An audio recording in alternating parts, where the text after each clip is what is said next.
The area that I grew up in is the one where I work now. It's always cold where I live. It feels like it's constantly dark and gloomy. I mean, honestly, I don't ever think we really come out of winter. It had some perks though. Visibility could be good sometimes. That's if it wasn't too foggy. Especially in the winter time, I kind of like the yellowy glow on the floor from the different leaves that would go down there. The only problem was you were constantly damp, and that could be quite frustrating at times.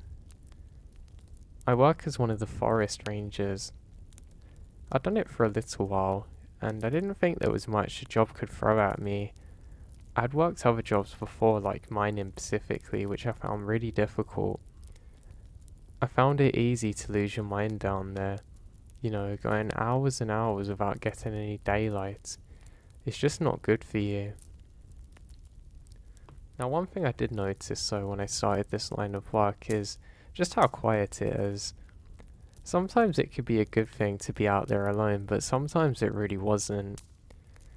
That was probably the hardest thing to me to get adjusted to, and also how dark the forests are. I mean, even in daytime, where it was always raining, you couldn't always see as far as you'd like to, but the trees were lifeless, mostly, or at least in the winter. You'd even see some dead ones thrown about on the ground, which the storm had kicked up. There was all different kinds of rumours about what had happened out here. There was something that I realised while I was surveying though.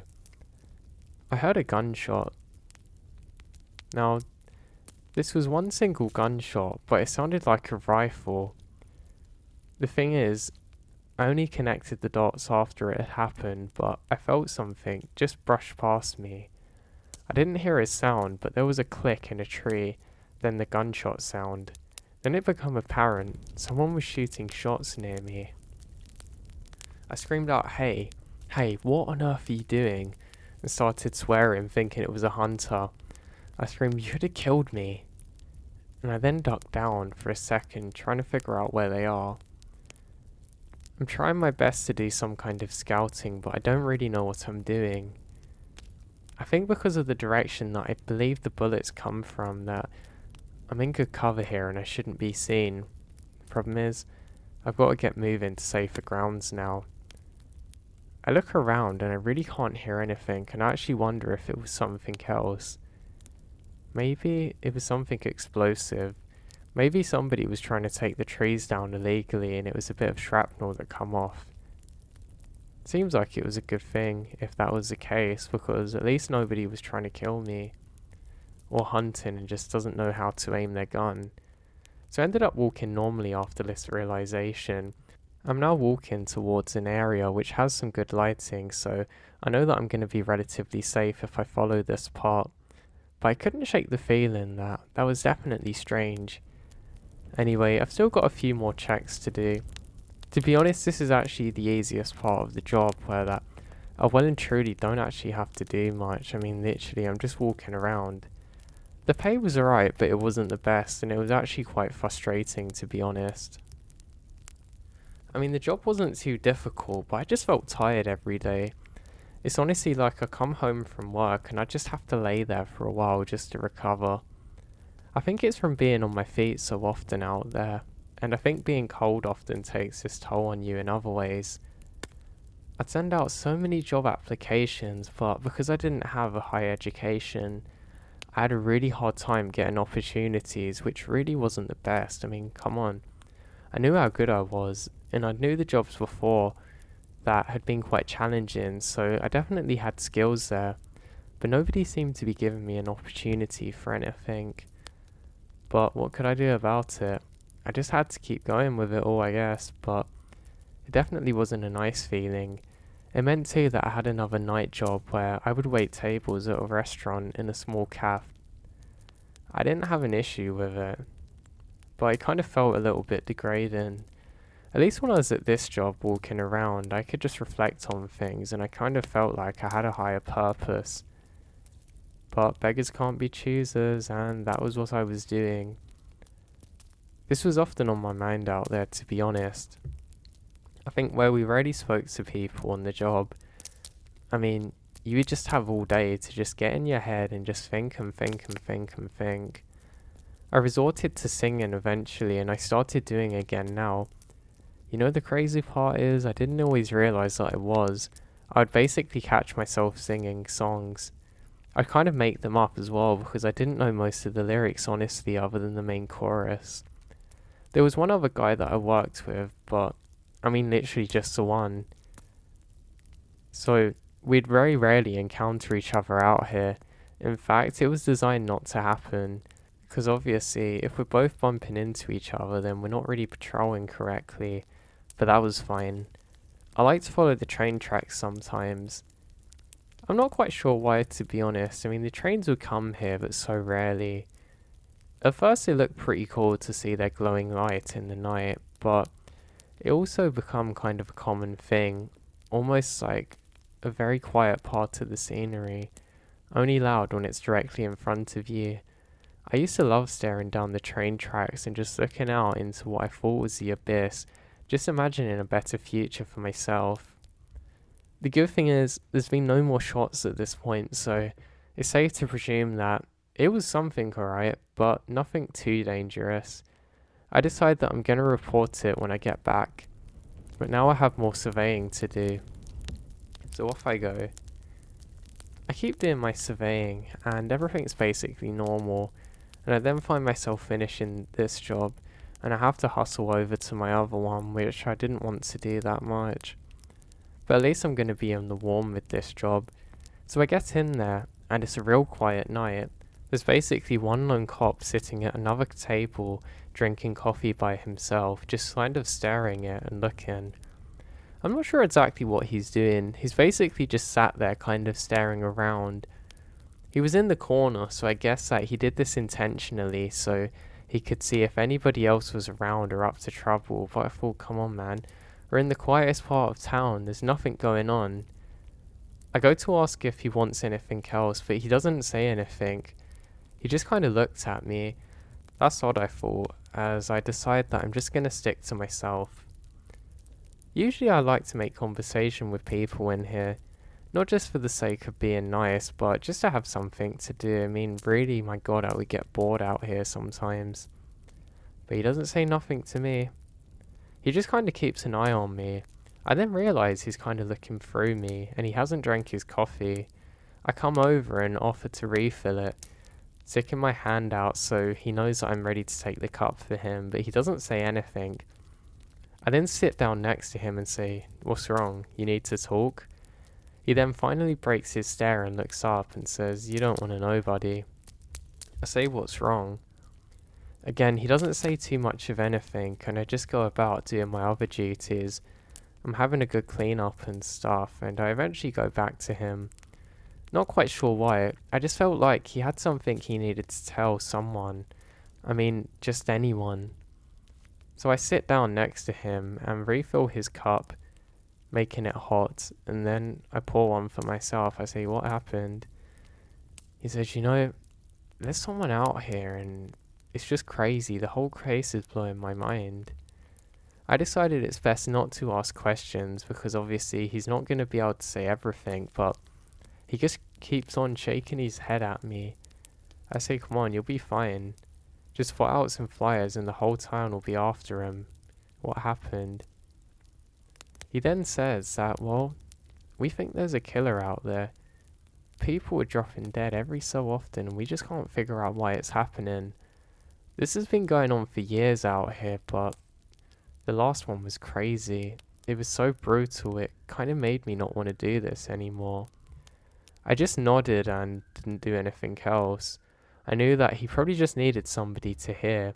Those guys have a really tough job, of which I have the absolute utmost respect for. So now anyway, I just pack up everything and tell him that we're closing soon, and he says thank you and tips me and leaves. As I'm watching that cop car pull away, I can't help but think to myself that there's definitely something up. I've never seen a cop so shaken up before, and it kinda scared me. It makes me think of the shot that happened earlier, but I think, you know what, there's no way that guy was hunting me. There's no way anybody's out there, it's just me going crazy. Who was it? Was it even a guy? I don't know. I don't really care too much.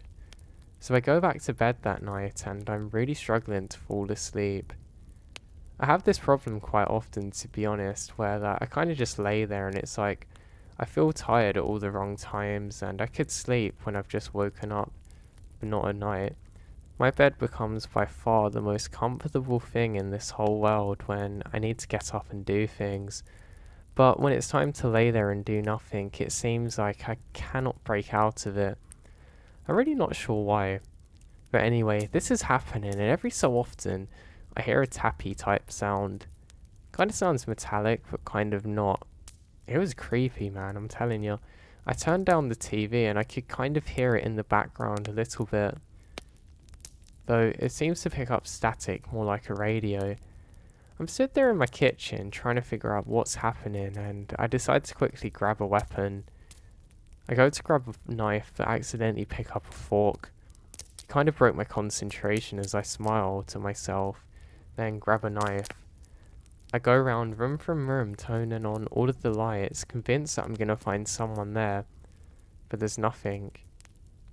I actually scared the life out of myself with my own reflection, and I kind of stabbed out at nothing. My hand's trembling a bit, and I tell myself to calm down. I'm pretty sure that if anybody is in here, whoever it is, I'm going to react quickest and end up hurting someone that might just be, I don't know, God knows. I could even be hurting myself, and that's not a good idea. So I finish my patrol and end up upstairs and I have a quick look into the backyard. There's been some animals coming through and I think, well, you know what, it's probably just one of them. I shouldn't have to worry too much. I've just got to be brave now. So anyway, I decided to leave the TV on this time just to make it sound like I'm in another room in case anybody else is there. I put the knife down very carefully, placing it away from myself as I return back to my bed. Good night, world, I say to myself, and I kind of blacked out. I think maybe because of the emotions of it and the fear and my heart racing, it meant that my body needed a little bit of time to just knock itself out to recover. I think that happens often with myself. So I wake up anyway, making my morning coffee, and I feel pretty good about everything. Maybe it was a good sleep, but something really kickstarts me to be in a good mood and I just can't stop smiling. So I grab my paper and everything and I head to my car. I reach around for the keys and I notice something strange. There's something etched on the side of my car of which I can't figure out exactly what it is. I then go for a closer look and I can see my name wrote in something. I don't know what it is. It was dark and sticky, but I think, come on, the kids, what's wrong with them? I know we live in a boring place, but you've got to have better things to do than this. I mean, what kind of childhood have they got? Gosh. As I go to wipe it off, but decide not to because I don't want to ruin my clothes and I don't have any kind of handkerchief or tissue on me. So now instead, I just jump in the car and start driving to work. The drive's pretty good, but my mood was dampened a little bit from my bright and sunny one at the time that I'd woken up, and I can see some of the mountainy type hill things as the rocks come into view as I get closer to the parking area. And I'm the only car there.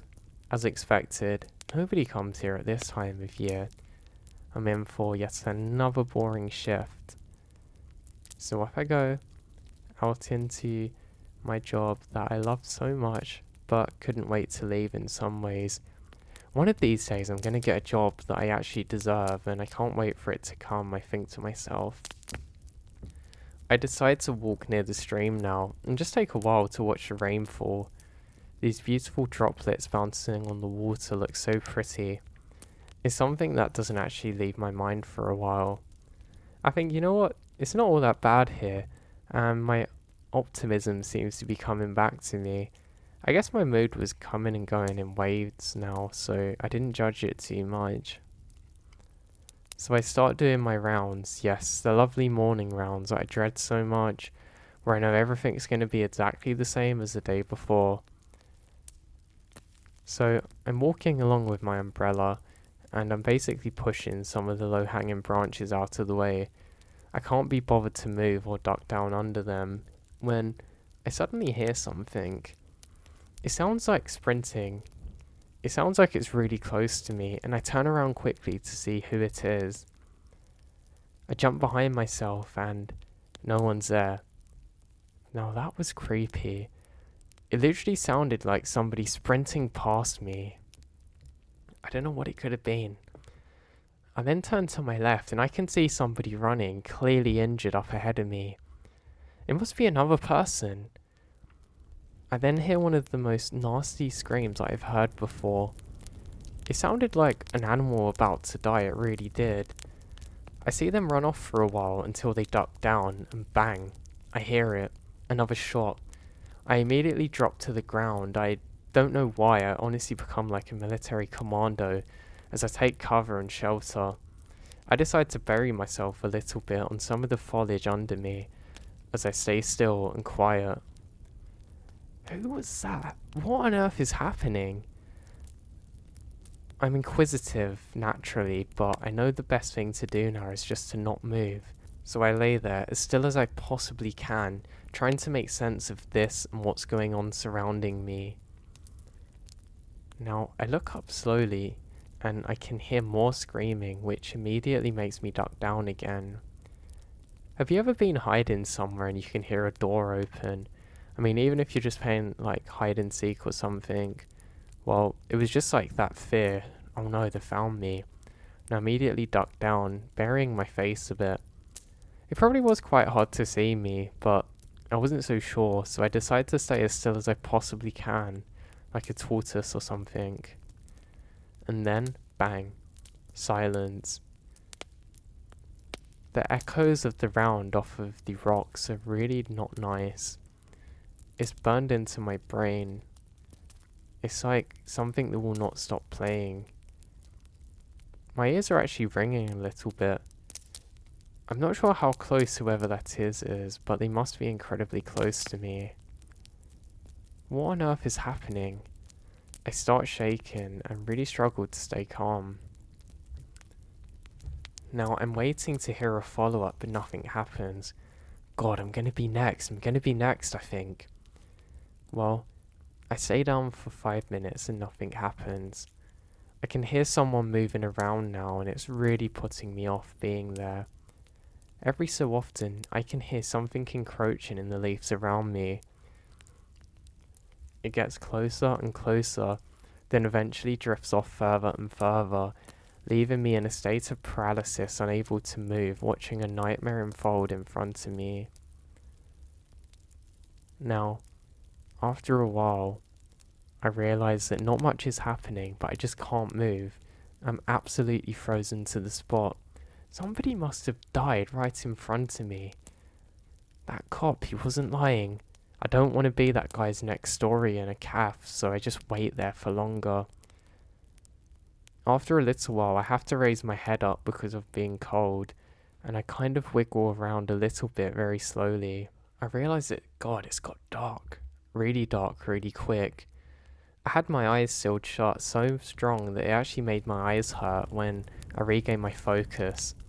It actually took me a while to focus on my surroundings. I must have done something to my eyes. I slowly lift my head up and peek around, and I can't see anything or anyone. It's just really dark out here and I'm very cold. I know now that if I don't get moving, hypothermia might get me, so I have to move. So I slowly get up, crouching. I'm adopting kind of like a crab walk or something as I slowly make my way up and scan around. I can't see anything. I'm expecting to see movement or something out here in the wilderness with me. A body? Multiple bodies. Witnesses, who knows, just anything. But nothing. So I then get up and start making my way in the straightest beeline which I can possibly make to the relative safety of where the lights are. But I don't know who's out here. I don't know if I'm going the right way truly, because I've not been out here like this before. I honestly felt like this can't be real. I just keep saying in my head over and over again that this cannot be real, this cannot be real. I just can't stop saying it, almost like a mantra. so I get further and further away. Eventually I pass the same stream that I'd gone along earlier, and I know that I'm not too far from getting back. I eventually make it back to the parking lot, and nobody's there. My car's there, but not much else. I'm really shaken, and I quickly get into my car. I don't even care that I've left our place completely open, and the keys are in my pocket. I just know I'm getting out of there. I start up the car, and really drive quickly. I actually kind of got stuck for a second, but I was probably in such a panic that I didn't realise I could just put it into drive and I'd get out of there. After about a minute I do so. I drive a bit crazily, kind of swerving, but eventually my nerves settle enough that I'm able to drive over to the local police station. Now the crazy thing is, I get there, it's the same cop that I saw the other day in the cafe. He takes one look at me and says, "Come in." He looks like he's very tired, like he hasn't slept for a while. He then says, "Can you show me where it was?" after I spoke to him, describing what happened. I agree, and there's two other cops that come with me. I'm riding in the back of their car, too shaken to drive now, and I thought, you know what, is this even safe? Are three of us going to be safe out there? I start telling them this and my worries. They say, "Don't worry, we're armed." I say, "But no, you gotta be kidding me, you don't know how many are actually there." They then offer for me to stay in the car while they go out to investigate, and I say, "Yeah, that's fine." I don't know why I felt so safe in the back of that. Anybody with a gun could have just come and taken me, but I wasn't really thinking too much. I sit there and I realise just how dark it is, and it was still a bit cold in the car. They've left one of their doors slightly open, like not all the way, but you know when the lock hasn't engaged fully. But I just don't want to go out there and open it. I was really that scared. I keep going over the whole situation in my mind over and over again, thinking, gosh, what has happened? What on earth just happened? Why did this have to happen to me? And I start thinking, this is why I need to change jobs. This is why I need to get out of here. But eventually, the darkness somehow settled me a bit, and I wait. I actually fell asleep for a while, until a knock on the window wakes me up again. He says, "Yeah, you're right, we got him." I say, "Wow, where is he? What happened?" He says, No, look."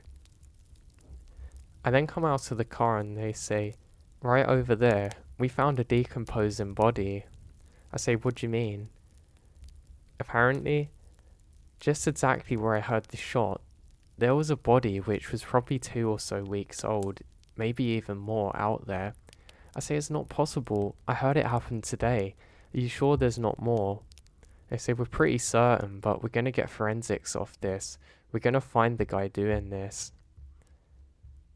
They then thank me for all of the information on this, and they say just to leave it with them. They drove me back to my home, and I remember when I got back, I just couldn't take it. I've still got my car with me because that's what they drove me back in, and I drove for probably another 7 hours until I eventually reached my brother's home. I get there and tell him everything that happened in a state of deliriousness, fatigue, and just emotional exhaustion overall. He says that, yeah, I can stay with him for however long that I need, and I did for a good while. It turned out that it became a cold case and they never actually solved it. But I ended up having to relocate everything. I just couldn't handle it. It was too horrifying. I still don't know what happened to this day. Turns out that was the only body they found there too. I don't know what I walked into, but I still have the nightmares about it and wake up screaming. So I was relaxing in a cabin that my family owned.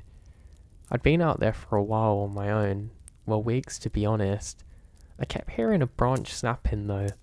I couldn't figure out where it was coming from for hours, until eventually, for some reason I look up, and I can see a guy sitting up in a tree staring at me, holding a branch. I fled from there, never figured out exactly who he was or why he was up there. Okay, so it's been a while, but I've decided it's finally time for me to share my experience with everyone. I currently work as a forest service worker. I've done this for not too many years, and something jogged my memory recently. This is something that happened when I was much younger, and it's something that I've not really been able to forget. It was I and a group of friends who decided to explore a cabin which had been long abandoned in a forested area close to where we all lived. We were all excited to go there. There were rumours that there was more than meets the eye there. We basically were convinced that it was haunted and that we're going to find all kinds of ghosts and things there. You know, just typical things to get teenage boys excited about exploring. So we head out. As we head out, it had been raining recently, and our parents told us not to get dirty. I actually had a big umbrella, so I was pretty happy. I knew too that I could probably utilise this as some kind of weapon if I really needed. So we're heading out into the forest, and it has a really cool vibe to it. We're pretty sure where this thing is, and we're excited to go. There were the odd leaves falling down, and it wasn't too far away from Halloween, so we were definitely ready to be spooked out. It's funny saying that in hindsight. So we start walking when suddenly a man appears on the path up ahead. He looks pretty weird with a long white beard. He's saying things but kind of stopping every few seconds. Nobody understands what he wants, but he looks really weird. He suddenly locks eyes with me and for some reason just won't stop staring at me. I find this especially weird, and I felt like I was almost caught in a trance while making eye contact with this weirdo. I tell him to leave me alone. Eventually though, he walks off into the stream, literally into the water going uphill. I don't know how he was able to do so, but he literally just takes off, and that was the last we ever saw of him. We look at each other and decide to start jogging a bit. The thing is, we don't know who this person is or why he's out here, but he's definitely weird. Maybe it's some kind of guy that likes to live off the land or something, who knows. But we left him to go his separate way to us. I felt pretty good at the time. I felt like this is it. This is what we wanted. Everything's coming together suddenly, and this is the moment that we've been waiting for.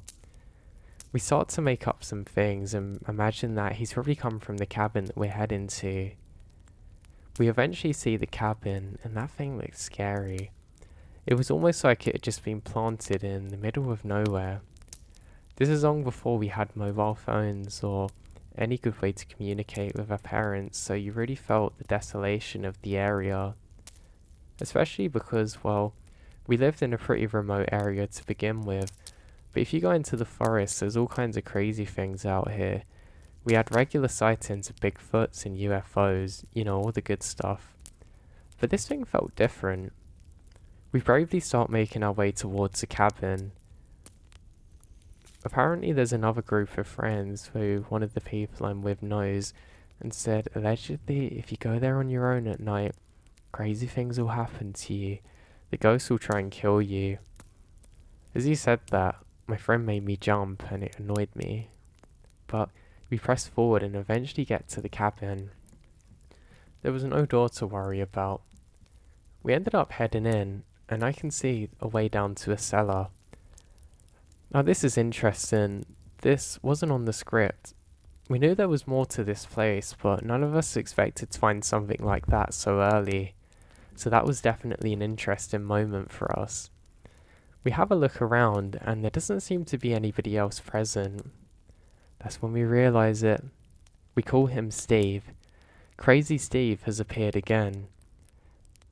He seems to have a pan on his head too, which was really weird. We think, God, does he live here? Is he cooking? But he can't be, the place is abandoned. He's just watching from behind a rock, saying all kinds of gibberish, but clearly in our direction. You know the homeless guy who ends up in the freezer on The Simpsons? Well, it kind of looked like him. He's wearing actually similar clothes, which is quite funny thinking of it now. He doesn't seem to be getting any closer though, so we decide to investigate a bit more. I know this probably isn't smart or wise to turn your back on an absolute weirdo living out there, but he seems to be relatively harmless. I can't stop thinking about that basement though. What could be in there? It was definitely odd. So we wait in here for a little while, and we realise that Steve's got a bit closer now. He's moved even further along to a rock. He always seems to hide behind these big rocks or trees, like he knows what he's doing to not be seen by us. Yeah, I'm getting more and more freaked out now, and we decide that we should probably go back. Now we've decided to start picking up the pace a little bit. We've started running now to try and get away from him. At first he doesn't do anything. Then a loud thud happens and I'm forced to look behind myself. There he is, throwing something towards us. It's a pan. We can hear more gibberish in a very loud and dark tone, and we can hear pat pat pat. He's chasing after us. My god, was he quick. One of my friends screams out, how can this old guy be so quick? Honestly, it was almost inhuman the pace that he set. He was gaining on us, and all of us were pretty healthy and should have had much more pace on him, but we don't seem to in that moment, and it's really frustrating. We start running as fast as we possibly can, desperate to get away from this weirdo. Eventually we make it out of the forest and we seem to have lost him. What the heck was that? We all say, as we're all entirely dumbfounded as to who that was and why he was chasing us. We eventually get back home safely and not too much else happens, but something was stuck in my mind. I just couldn't forget about that guy in that cabin. I don't know why. And that led me to a few years later, when I was in the area on my own.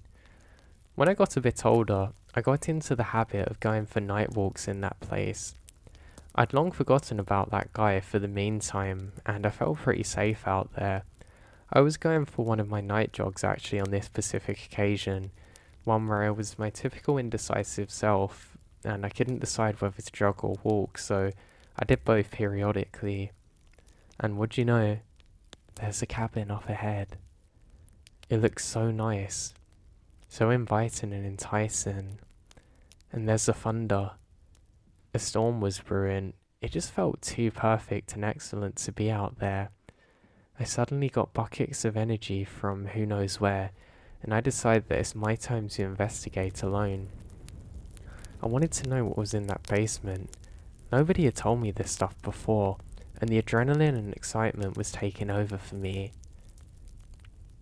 I take a moment to look around and I think, Steve, I hope you're not here now. As I go in and I say sorry, almost as though I was acknowledging in my head that what I was about to do wasn't smart, but I was going to do it anyway. So off I go, towards the cabin. Every footstep I take, I can feel my heart beating quicker and quicker as I get closer and closer to this cabin. And what do you know? The next moment I'm in there. Yes, it's just like I remember. It's almost like every room that I look into is another part of nostalgia for me as I feel more and more excited seeing it. You know what, I'm going to come back here with all my buddies. We've got to do this again and explore. And then I see it. The path with stairs, and I can't help but go into it. So I do so, and I go up initially, then I go down, deeper and deeper. This place is huge. Something falls next to me and I can hear almost an echo, a reverberation. Wow, this is cool. I then realise that it goes on quite far, and I want to see how far this thing actually goes. So off I go. There's quite a large concrete wall to my left, then a small tunnel which goes off to the right next to it. I actually have a flashlight with me, so I flick it on for a second. I tied it onto my sweatband that I'm wearing, and I've got pretty good visibility. I had to put my sweatband the wrong way, kind of having it vertically on my head, but it does the job perfectly. I was almost like a surgeon or mechanic now, operating with true precision. So I start making my way along when suddenly I see a drop up ahead of me. I slowly feel around the sides of it, and it doesn't seem too large. I can see the bottom for a second with my flashlight, and would you know, the thing falls off. It knocks itself out along with the battery at the same time, and I can't find it, so I go to turn back, and then I feel warmth up my arm. and suddenly a pulse.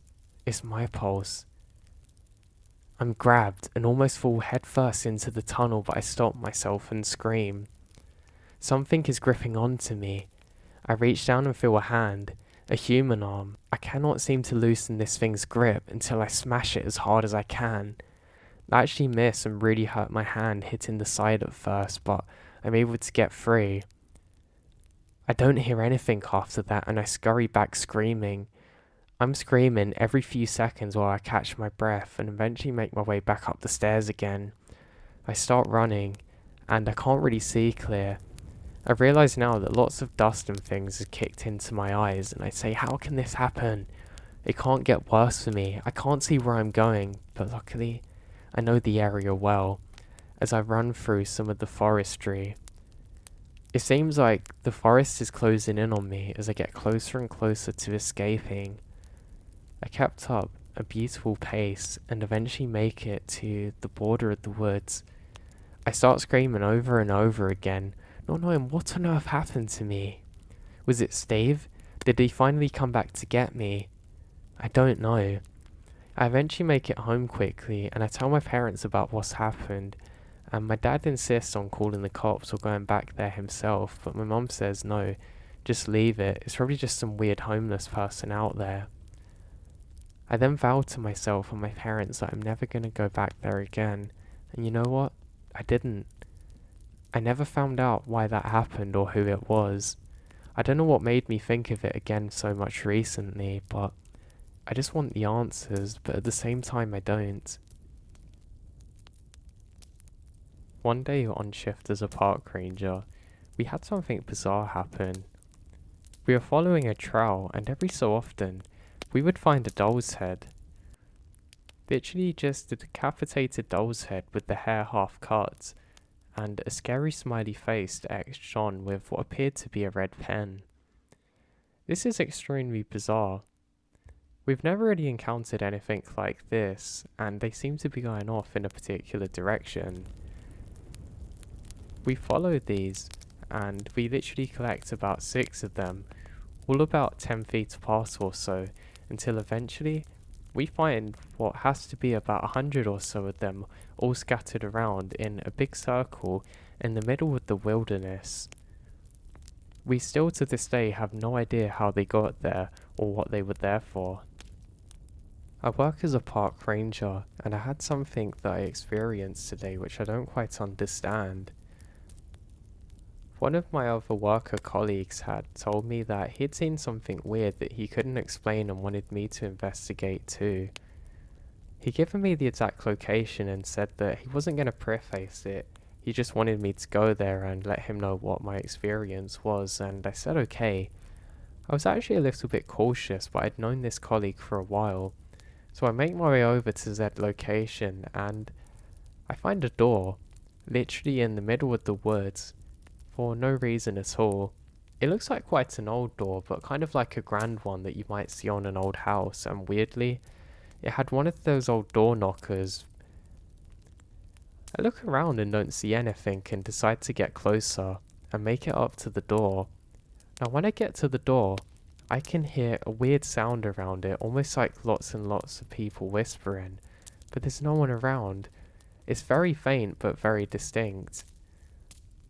I decide that I should maybe try and open it, but before I do, I'm kind of caught making eye contact with the knocker. It's so creepy looking. It's like an almost demon face one, but I decide to tap on it a few times to knock on the door. And as I do so, for a moment, everything changes to red and black in colour, almost like I'm looking at something through a filter. I look around and I can only describe this as being in hell. I'm in what appears to be a weird cave system or something. I can hear screams all around me, some weird dark figures moving in the distance, and there seems to be blood dripping off everything. And within a second I go back to normal, and the whispering stopped. So I very bravely sprint back and get all the way back to the station and report to my buddy what had happened. He said he didn't know what to make of it too. Now this is the weirdest part. when we went back to investigate with a group of others and were actually recording it this time, it's nowhere to be found. We gone to the exact spot that we had both seen it, and it was literally completely gone, like it never existed in the first place. I remembered one thing I saw while working on the trails. It kind of haunted me a lot, especially because people were so casual about it. I remembered somebody said, hey, are you a ranger? And I said, yeah, what's wrong? And they said, well, my dog keeps looking at this tree weird, I think you should investigate it. So I go over and make my way to this tree that they keep on going on about, until I see it.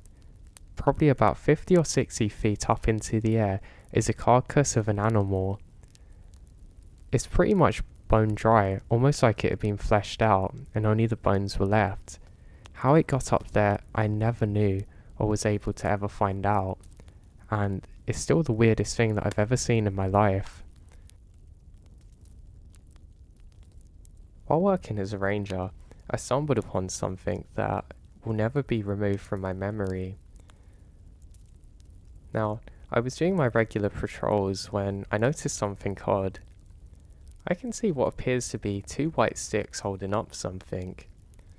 I get closer and investigate what it is, and it becomes apparent that these are some kind of animal bones holding up something. Extremely curious about what this is, I go around to the other side, and to my horror, I can see my name on a wooden sign in what appears to be blood. Now by this point, I wasn't sure if what I was actually looking at was human remains or something, so of course, I radio this in, and the law enforcement are also involved. Found out upon lab testing, it was all belonging to animals, the blood and the bones, but that leaves a question that still haunts me. Who knew my full name, and why did they place it there for me to find? I worked as a fire ranger for a couple of years, and it was one of my favourite jobs that I've ever had. It's something that I'm almost envious that I couldn't do for longer. I did enjoy being outside, but to be honest, I'd kind of struggle with the loneliness, really.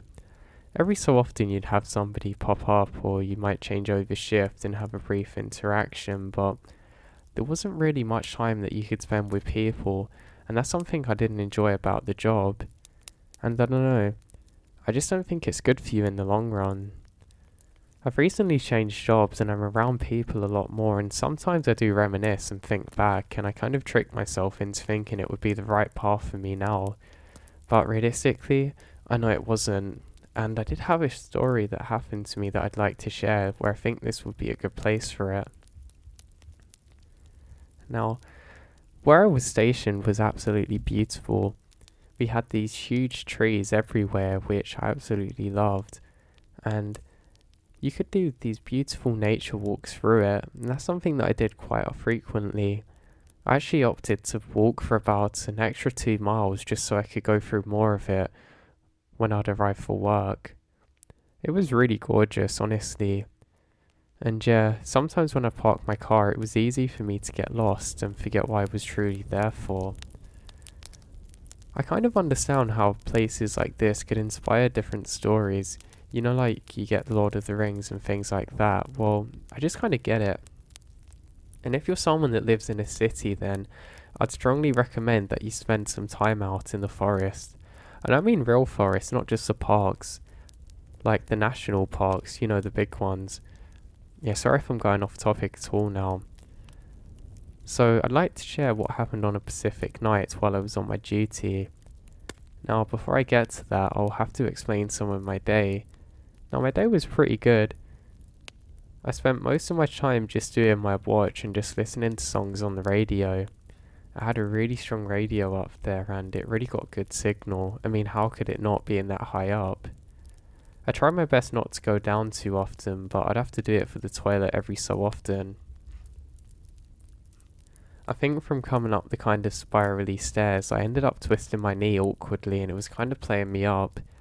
It was something I could hope I could just sleep off, but I wasn't too sure as I had a few other injuries on the same side of my body. For some reason, all of them happened to be in roughly the same place, but my other side was completely fine. Now I did have to make this trip down a few times, and while doing so, something felt different. It was almost like the atmosphere was different when I got further down. Not in the sense of atmospheric, but I don't know, I just kind of felt tense and uneasy.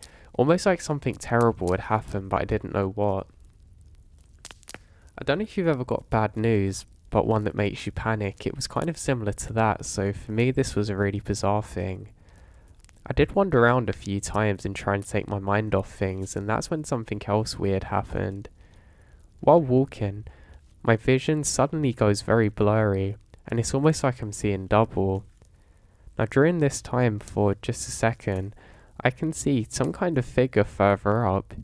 It almost looks like somebody dressed in medieval type robes, but the religious people. Now I only see it for a second, so I don't know whether this was in my head or not, but they suddenly just go with a big flash, and things are immediately back to normal. I think this is odd and think that I've gotten too hot, so I actually go back to the station. There's a thermometer there, and I quickly give myself a check over, but everything's normal. I decide I need to chug some more water. In places like this, it's pretty easy to not stay on top of how much you're eating or drinking. Also, some people in my family are diabetic, which is definitely not me because of the way I eat, but I don't know. You can never be too careful, I guess. So I decide that I should eat some food too. Now, once again, after eating, I get the weird feeling and the sense of dread comes over me that something's just off. I then realise that I can see the same figure again that I saw before, though only this time I can see them much clearer than before, and I'm convinced it's actually a person. I then go to speak to them and say, hey, how are you doing? And they seemingly just ignore me and walk off. Another weird thing I noticed is that they don't have any hair whatsoever, almost like them Tibet monks, but different. But what on earth would one be doing here? And they aren't really dressed appropriately. I don't know, their clothes just look too dated, and almost even if you're a religious person out here, it seems like you would actually dress more appropriately. You can get foot injuries really easily here, and yes, I was suffering from one of those too, and it was on the same side. I don't know whether it's plantar fasciitis, but the bottom of my foot was killing. I mean, that mixed with my knee being bad was really a big problem for me. But anyway, I tried to put that aside, and I just think it's a normal hiker. I get back up to the top of my station, and night's starting to fall. Now that's good for a couple of reasons, but one is it actually makes my job a lot easier. Because obviously you can spot fires quite easily in the darkness, but that's not always the only thing that you see. I had a report of one of my other friends who worked here, saying that he was staring up at the stars. He saw one move, then another, and assumed that it was a satellite, until suddenly they shoot off in different directions. I kind of joked about it and said, oh, it's just the old man going off on one again, but I don't know really. Especially when you're out here on your own, it's almost like if there are visitors come in, then they're going to choose this time to come and pounce on you. But hey, that was just my wider thinking. Me, I did like to stargaze every so often, and obviously being far away from light pollution, you could see the stars really well, and it's something that I really enjoyed doing. Now, as I'm stargazing, I'm pretty certain I can see something off. It looks like a star, then another one moving parallel to each other, and I say, God, I'm pretty sure I'm seeing what my friend saw to myself. I won't say his name here, but I say, he wasn't crazy after all, and kind of laugh.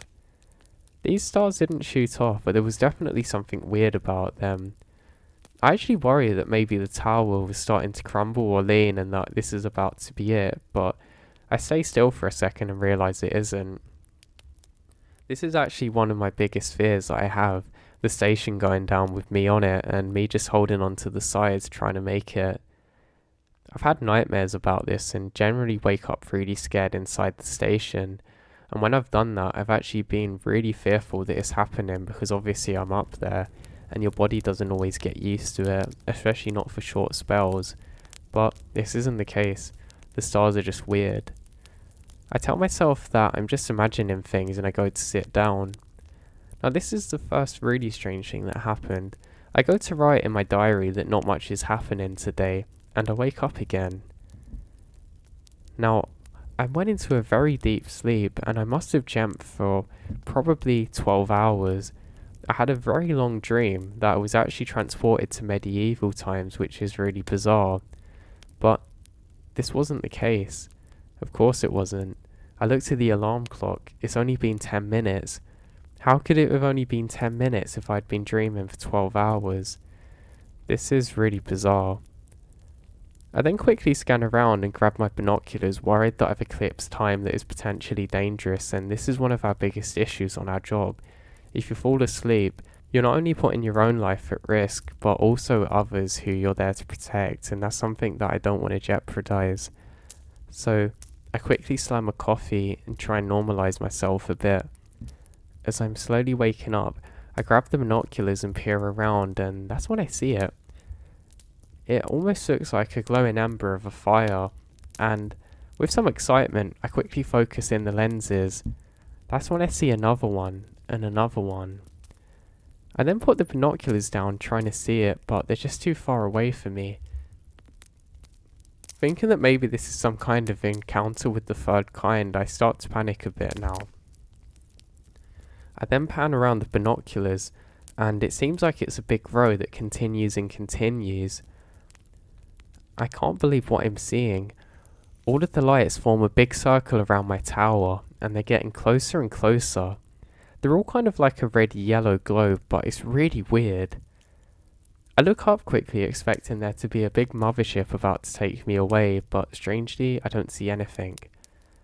I look down and around, and that's my best explanation. I then quickly go over to the radio and radio in that something's definitely off and there might be fire very close to me. They say that they're going to send a team out to investigate and to make sure that I stay in radio contact and obviously evacuate if necessary. I say no worries and I quickly jump down to look outside again. While looking around with my binoculars, I can suddenly see that they're very close and almost at the base of my tower, which is impossibly quick. Now, after letting my eyes adjust for a few seconds, I suddenly realised that these are people holding these torches. They seem to be people, but very small, all wearing the same kind of dark robes that I've seen earlier. I now scream and run back into the tower and report that there's no fire, there's people coming to burn this thing down. They then say not to worry and that they're sending some other people there, and they ask me to see what else is happening. I'm almost froze to the spot, but I force myself to go and look outside, and when I do, there's nothing. Literally, nobody there below the tower, nobody around at all, for miles. I search desperately, I frantically try and explain what's happening, and I ask them desperately to send some people out, and they say not to worry, there are. They then start questioning, am I fully awake yet? And am I sure it's not just my eyes playing tricks on me, but I'm absolutely certain of what I've seen. I ended up staying up there and refusing to come down until another 20 minutes until some other workers arrived.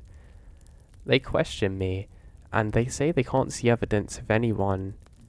Now, this is where it gets a bit crazy for me.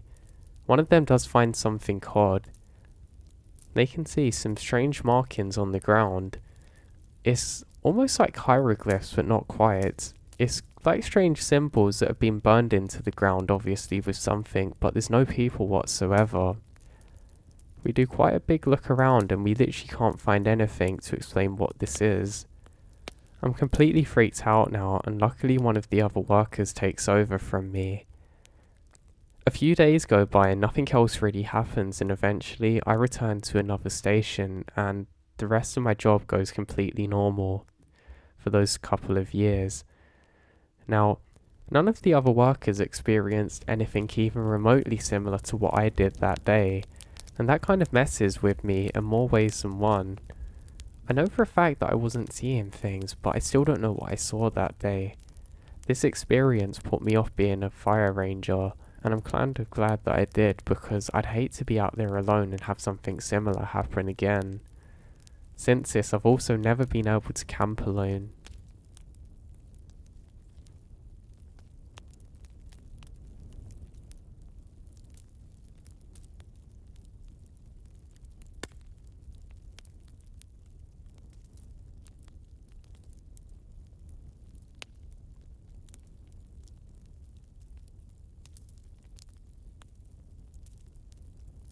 alternative. I worked as a fire warden as well as a fire lookout and park ranger, so I'm pretty well established while working out in the forests. Now it's something that's run in my family for a while, not necessarily doing the exact same types of jobs as me, but definitely doing jobs which are outside and have an element of danger to them. My grandfather was in the military, and my father also worked out in the woods, but as a scout leader. He did a few other things too. The good thing is that growing up, it meant that I had many experiences that I could draw upon if ever there were times of need or danger. I can remember some weird ones when I was younger. One of the most interesting ones that really happened to me was when I went fishing with my grandpa. I remembered that it was cold and we were out quite far. I really look forward to fishing with him though. It's a skill that I hadn't mastered, and for some reason, every time that he went fishing, he would just catch something really good. It was almost like the fish were just drawn to him. Whether you want to call it a fish whisperer or God knows what, he just had that ability. I even saw him catch some with his bare hands once. I always joked that he was kind of like a bear. You know how they could just pluck out salmon from the water? It was just like that. Well, as we're fishing, he starts telling me stories about Sasquatches and things like that, which he knows roam around here, and apparently his dad had seen before. Apparently when they used to go out, he would actually work as a lumberjack, so he'd spend lots of time in the woods, but every so often, they would notice things going missing or moving.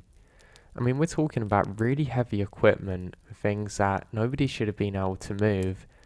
They'd come back to work the following morning, and virtually everything was in a different place to where it should have been originally. Yeah, that's pretty odd, but nothing too concerning really.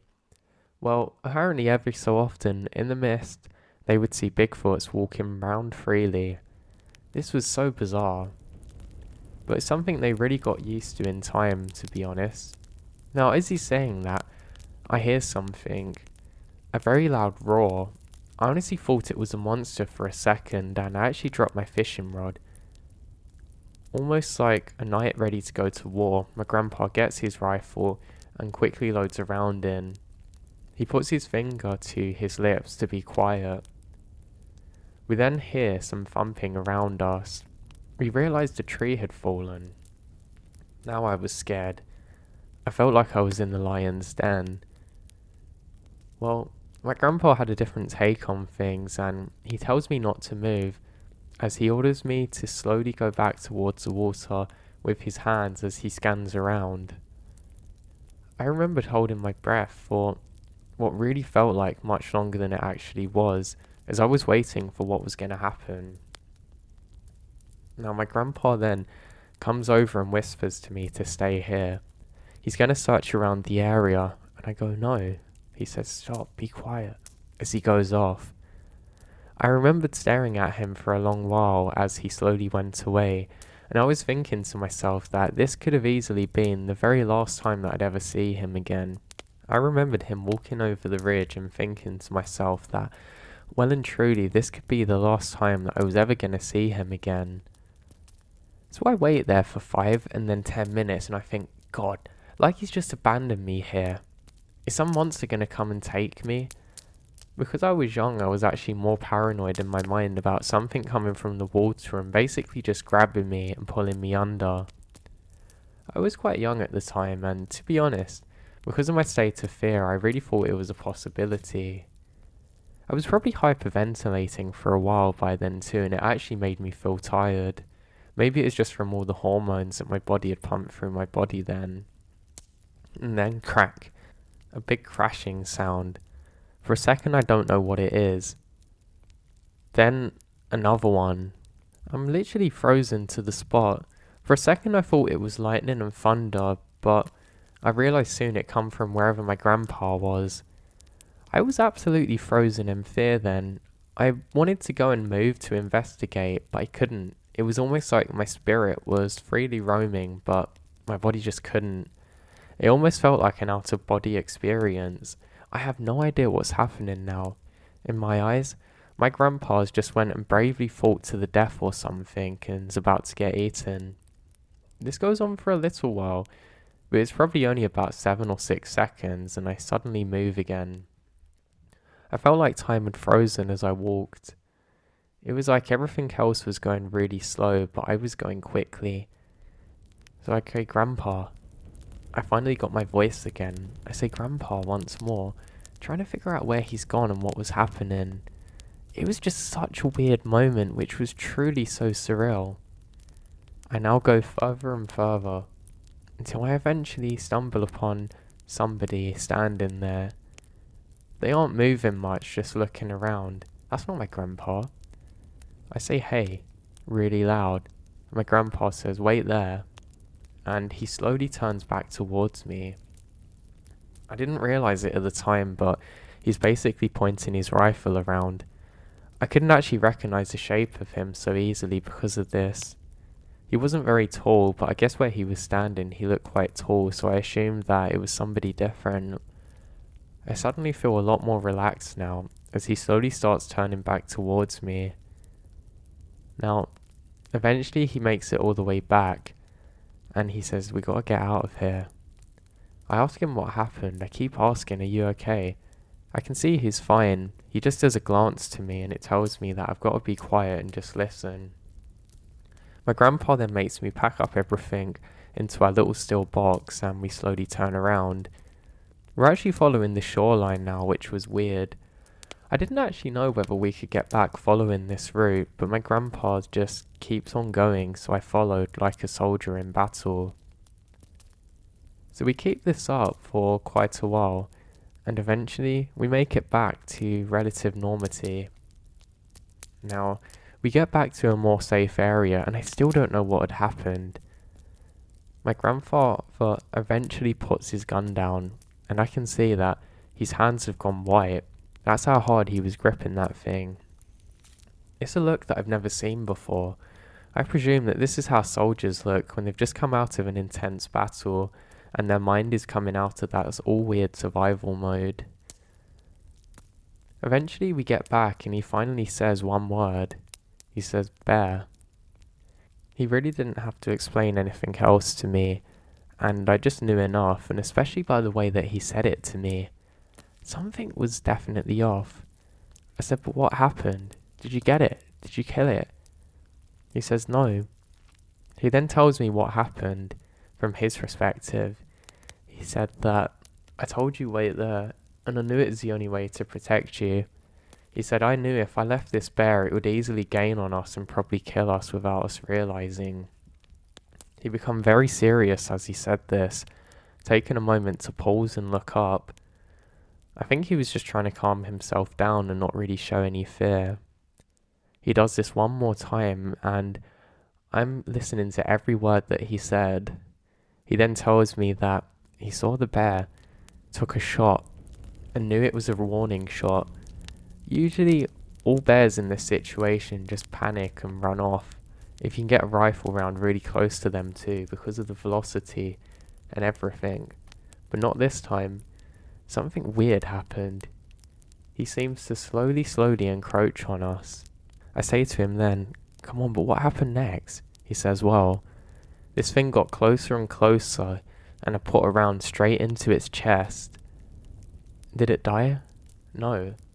He said it kind of fumbled around then, and went more towards a tree. It basically just stood there. And then, after a while, my grandpa thought that he'd maybe even missed as it starts to slowly go towards him again. He said he starts to back up while loading another round when, suddenly, it just sits there staring at him. He said those moments were the most intense of his life to me. Apparently then, he eventually slowly went back to me, scared that there might be more as he heard more sounds. That single story was the source of so many nightmares to me over the years. I almost think it was more scary from my perspective, just because I was completely in the dark about everything. I mean, I have to give props to him because of how brave he was, but it was really terrifying to me, honestly. In my eyes, He was fighting some kind of monster off and was really going to war with that thing, and I was just there watching from the shoreline, or should I say imagining what was happening. Yeah, it was really scary, but again, I just had to accept it for what it was. So as you can imagine, my grandpa was quite a cool and tough guy. I mean, he didn't look that intimidating at all, but if ever things got real, he was the one that would know exactly how to handle it and stay completely calm in the situation, which was great. So now, fast forward a few years to something that happened with all of us. Well, we were all driving, and this was when that I just got on the park ranger job, and they were all very proud of me. We were going to go on a small trip to go out into a small area of land that my family owned where there was quite a nice house. We'd actually basically started renting it out after a little while, but eventually ended up selling it because every so often a weird black car would seem to pull up and just linger around for a while, then drive off. We never figured out exactly who it was too, but it was definitely weird to be there. So now, we're all driving, and we're all taking it in turns. Though my grandpa was old by that point, he was a very good driver. He actually did it in the military for a while too. Now, eventually we get closer and it's my turn to drive. I drop off my dad and grandpa, who are both quite tired and want to sleep, and I say that, well, I'm going to go to the shops now and get some things, and I'll be back soon. So I head off, and that's what I start to do. Now, as I'm driving back, I remembered having a strange feeling, like my core suddenly went very cold. It's a weird feeling, and again, one that I've not experienced too often. Even looking back now, I really think it's the only time that I had that feeling. It was strange, it was almost like the car that I was in suddenly become very cold. I even looked down a few times, doubting myself as to what the actual temperature was, because it felt freezing, honestly. But every time I had a look, everything was fine and basically as it should be. So I didn't have to think too much about it, thinking, oh god, maybe I picked up a flu or something. I'm one of those people who's fairly susceptible to getting colds and flus, and I thought, well, that's great. Just as I've got a bit of time off, of course I get unwell. But I guess that was normal. And now I start thinking alternatively that, well, the main thing I don't want to do is get my grandpa unwell. Especially with his age, these things can be a really good issue for him, and one that he'd struggle to overcome. So I'm driving for a while and eventually get to the store. As I went in, I remembered thinking that the person on the till seemed a little bit odd. He was a new person, I don't know where they come from, but they didn't feel very welcoming. They just looked a bit weird, almost like they were kind of looking through you and never directly at you or engaging with the conversation. The best way that I can describe it is almost like they were somewhere far different from where we were. It was really bizarre to see, but I thought, you know what, I'm unwell, I'm just misreading everything, and I really need to get some rest now. So I decided to stock up on a few extra cans of soup, just because it would mean that if I got unwell, I'd have some easy access to food, and I could kind of isolate a bit with that, not having to rely on the others to make some food. I remembered realising I was so cold and feeling shaky once again as I've gotten into my car. I actually shudder a bit and try and keep my body warm. Not to worry, I'll just put the air conditioning on full blast and that should be enough for me. Now I start driving, and yet again, I do not feel warm whatsoever. I really get annoyed by this now because it's actually making it harder for me to drive because how cold my fingertips are. I just can't seem to progress the way that I want with my warmth, and I don't know what to do. I actually unzipped my coat for a bit, thinking somehow that the warm air isn't getting to me. I even opened the window thinking maybe I'm feeling a bit sick, and that's when it happened. A big white flash. I actually see a weird shape at the same time. I don't know what I'm seeing or what's happening. I was kind of aware that something weird had gone on. It only lasted for a few seconds, and then everything goes dark for a little while. It takes me a few seconds and my ears begin ringing, and then I feel the door open. Somebody is holding my hand, and I'm now being moved without moving under my own strength. The best way that I can describe it is almost like some kind of force was taking me. I'm still really confused about this, and I honestly thought that it was a dream, so it didn't actually bother me at all, and I was quite relaxed. I also noticed that I felt so much warmer now, and I was conscious of being cold before. Now again, it's kind of weird because I guess in most dreams you don't really consider that you're in one, or you at least can't think of what happened before. I'm one of those people where if I'm aware I'm having a weird or bad dream, I can actually wake myself up somehow, but in this case I just let it happen. So I'm now being dragged back for about 20 or so seconds, and I feel something slimy around my feet. Again, I'm not sure what it is, and I feel my back against something hard, but it felt like I was honestly resting on a cloud. It felt really good. I still can't really see much at the time, everything's gone kind of dark, but eventually I seem to sober up a little bit. You know, like when you suddenly become sober if you've been drinking for a while? It was almost like that feeling, but a bit accelerated. But it suddenly becomes more intense, and I can start to hear things. It sounds like a campfire, and I think, wow, this is probably the best dream I've ever had. And I think, well, I want to head over there to warm myself up again. But that didn't happen, as I then see something standing in front of me. This kind of looked like a human, but with a really bald head and no clear distinctive features on their face. They're kind of grey in colour, and tall and slender like a pencil. I'm staring at this thing for probably 5 seconds, and I have really warm feelings. Then suddenly, a flash appears and it's gone. Everything goes white now, and I'd say every second that passed, my vision becomes more and more clear as I start to make out more of my surroundings. It soon becomes apparent that I wasn't in my car anymore. I wasn't somewhere else, and everything just feels more relaxing, and I can hear voices around me, which are making me panic. They're saying these weird things, and I can hear somebody shouting. And then, I come round a bit more. It's almost like somebody put a big filter onto my vision, and I can only really see in tones of white until eventually colour reappears. I then see some blurry figures moving around.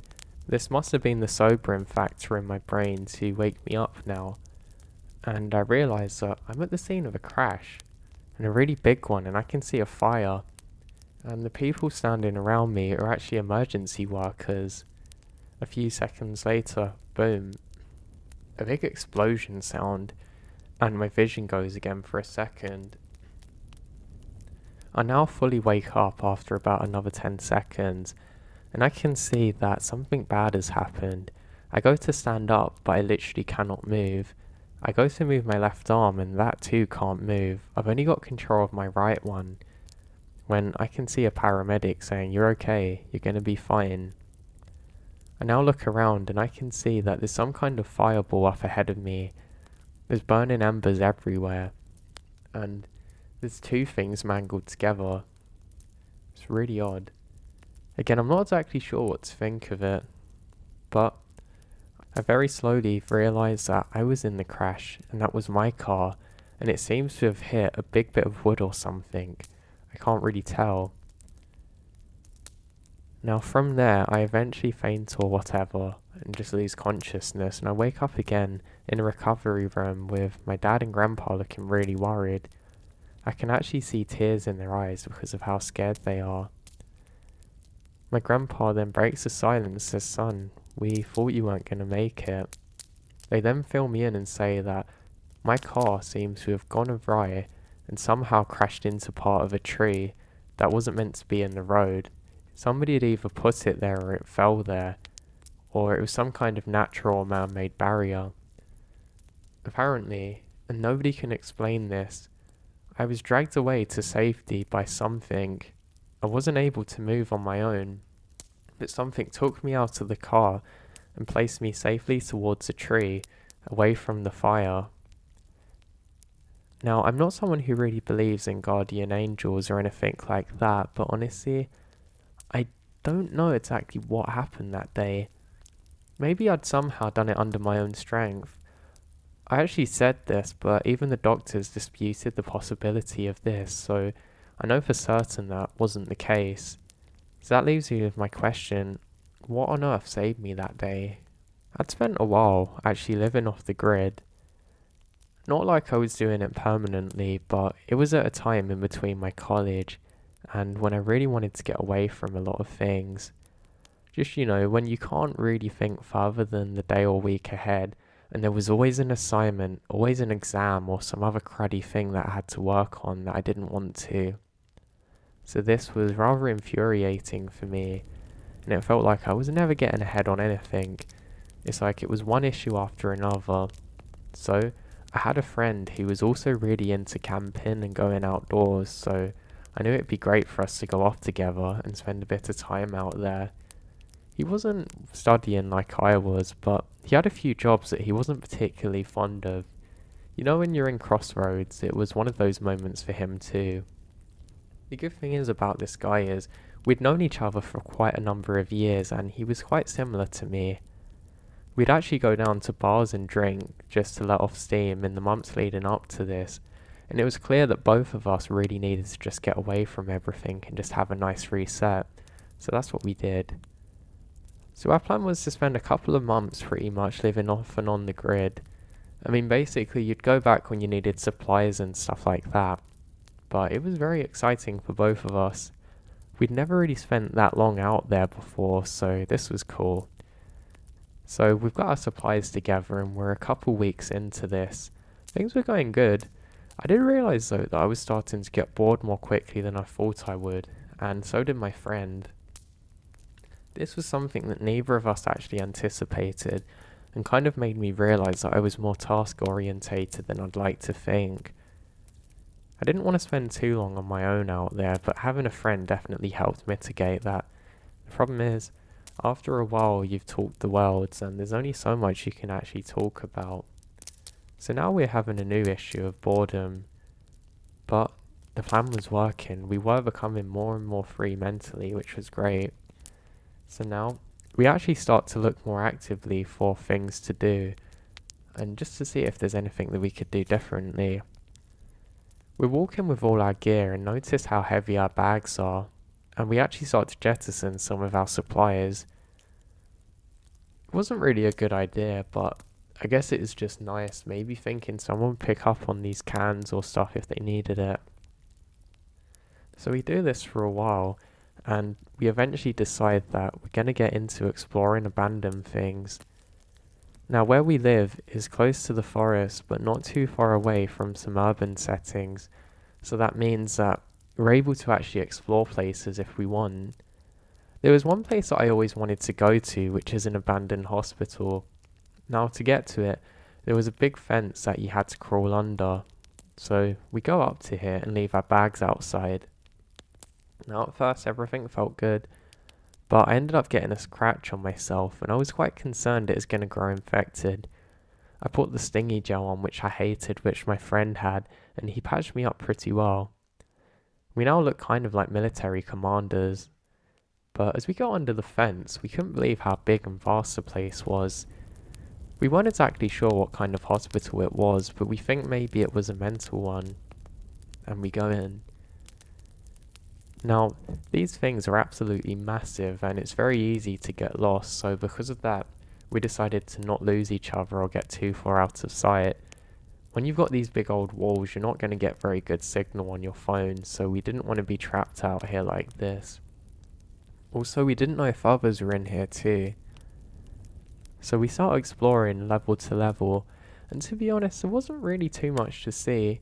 It was just interesting being in a setting like this and just having everything around you to be able to have a look at.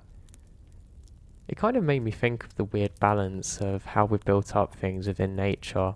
And I guess technically this is still nature because it's man-made, but where do you draw the line? I was thinking more of philosophy and things when my friend suddenly tells me that, well, you see that? What's that light? And we both looked at each other confused as we can see someone standing by a fire in one of the rooms further down the corridor. It was a massive corridor and honestly really far away, but we want to figure out what this person is doing and why.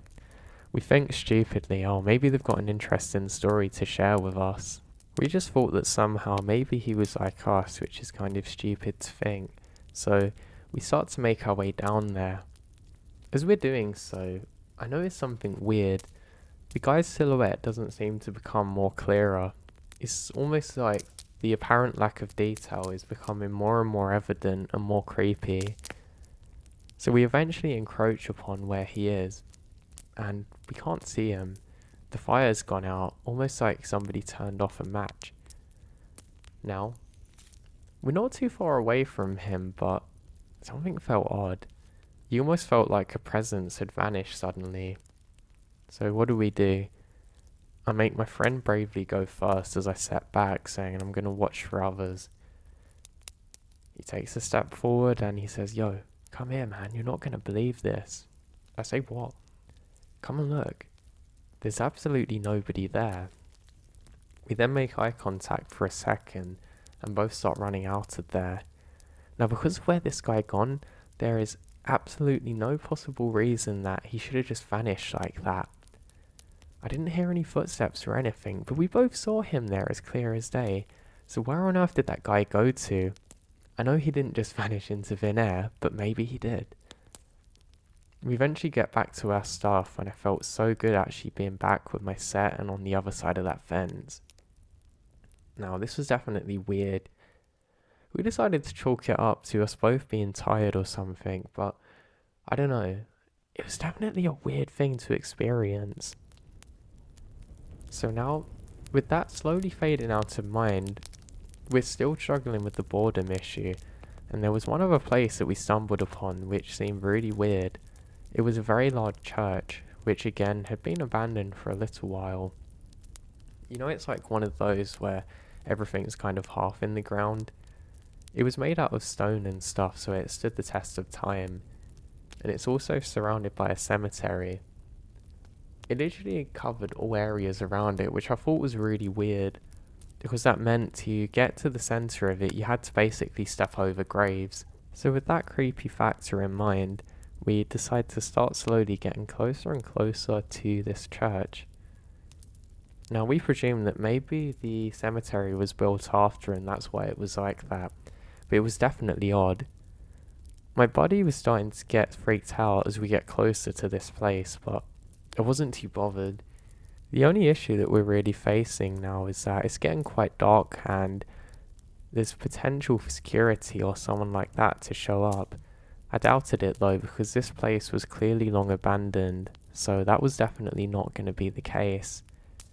But we decide to venture in there, as brave as we possibly can. Now, it doesn't take too long, and my friend actually takes the lead, as for some reason he suddenly becomes very brave. Though again, something felt odd here. My friend decides to go first, and I go to explore one area. We had a good look around of everything, soon realising that it's pretty dark now. I realise there's lots of these statues made out of stone or something inside, which look pretty scary. There was something about their eyes, I just didn't like it. Now, after exploring one particular area, I noticed something very strange. As I turned my back again, some of the statues has moved. Now, it wasn't too far, but they certainly had, because now one of those was literally blocking my path, and immediately I presumed that my friend's trying to be funny and was just playing a prank on me or something.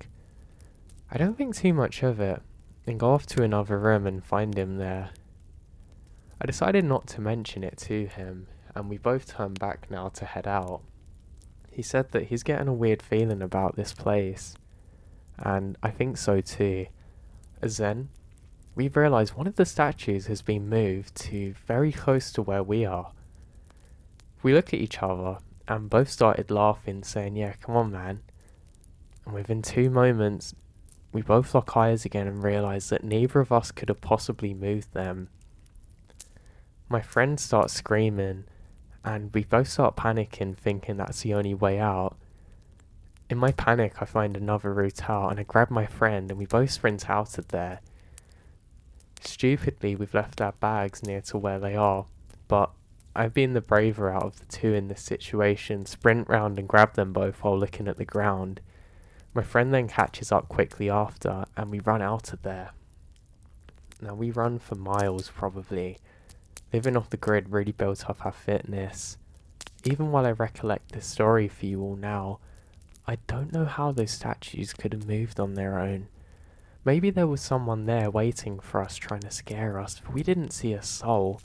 And it just seems so unlikely, the probability of somebody being miles away from civilization, playing some kind of weird trick on us. It just doesn't make sense to me. So how? That's what I don't. Hey guys, Insomniac here. It's been a while. I'm back with another video though.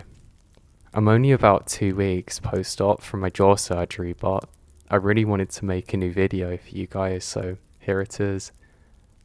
Let's enjoy this one together. Each footstep I take, I can just about hear another one behind me. Odd. I don't notice any animal which has been following me. It's just almost like a slow rhythm behind me every so often. A crunch in the snow. A rustling sound, just something, so I know something's there, but what? That's a question that I have, and that I want the answer to, but I don't have that right now.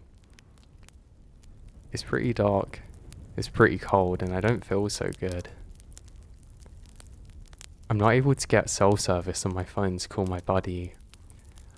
I do wonder whether that's him, but I've called out a few times and I don't get a response. You know, maybe he's made it all the way back to the hotel without me.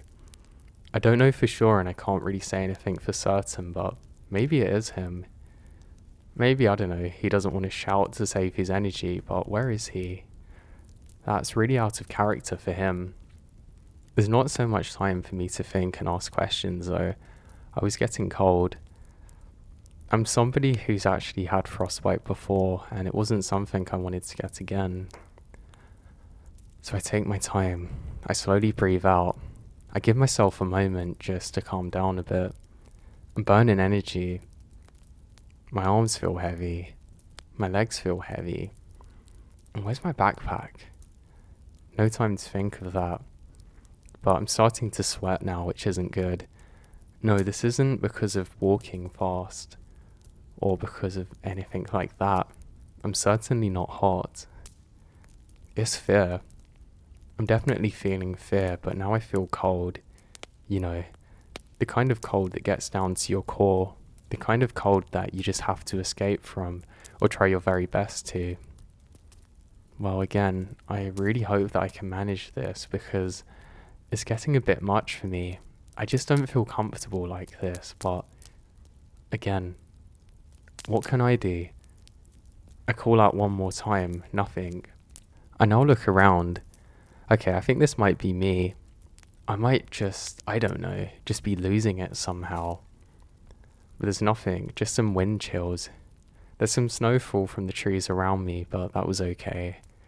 I'm starting to feel a little bit more calm now, although the wind's starting to pick up around me. I'm starting to think this is really all in my head. So, I stop and just remain silent. Beautiful silence. The trees. The odd snowfall. But nothing. Just my own breath. At first it's heavy. I can see the moisture and condensation in the air from my own breath now that I've took my mask down for a second. My teeth feel especially cold, but I just like this. I feel a bit more calm now, and I just lay there for a second. For some reason, I just needed to do this to feel peace and comfort. It's dangerously cold, so I know I can't do this for too long, but then I hear it. The sounds again. Where was that? It sounds like it was coming from over the left side of me, but I can't figure out where. And then to the right. Strange, it almost sounds like this is coming from multiple directions now. I sit up again thinking it's just in my head. And silence. I really can't figure out now exactly what's going on. I start to think more and more that this is probably just in my head, so I stand up and start to walk again. And I'm glad that I can only hear my own footsteps. I guess being out in a place like this can really just make you think of things that aren't actually there. So we press forward now. But there's a delay in my footsteps, another. Every time I turn to look, there's nobody there, and they stop almost perfectly in sync with myself. Maybe I'm starting to lose my own mind. Maybe I'm stuck in a loop and this is how it's always been. How much further to get to the hotel? Too far. It doesn't matter. I'll get there eventually, I think to myself. I now see something thrown next to me. It moves fast for a second and I can't tell what it is. I look up to see if it's any snowfall from the trees, but it isn't. There's a rock. That's pretty weird. Why is there a rock next to me? I don't think too much of this. I think maybe it just somehow come from an animal in the tree. So I just keep going, but that was pretty strange.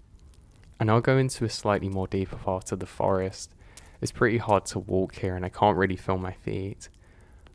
Doesn't matter though. I think I'm going in the right direction anyway for how I need to get back.